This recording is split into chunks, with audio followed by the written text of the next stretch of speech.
মহিলাদের জীবন তো মোমবাতির মতন। মোমবাতি যেমন জ্বলে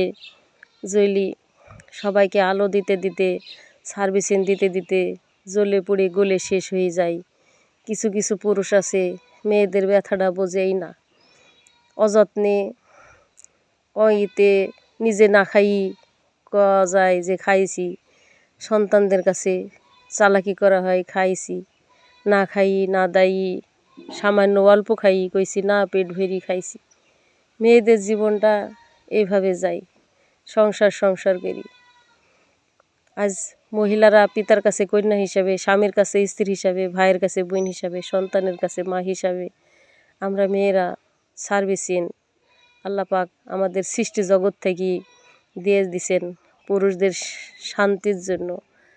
সূরা বাকারা 30 নম্বর আয়াত, স্বাধীন ইচ্ছা হলে ইবলিশকে জয় করো, ইচ্ছা হলে আল্লাহকে জয় করো। ইবলিশের চ্যালেঞ্জে আল্লাহকে জয় করতে হলে মা বাবা ভাই বোন নিজের সন্তান যাতে খুশি থাকে, হাসি ঠাট্টা তামাশা আত্মার খোরাক, এদের ভালো থাকার মতন মন মানসিকতা, মিথ্যা কথা বলি ওদের সাথে মনোযোগ দিয়ে চলার জন্য এইগুলো আমাদের এই সব কিছু সহ্য করতে হয়। আসসালামু আলাইকুম, আল্লাহ হাফেজ।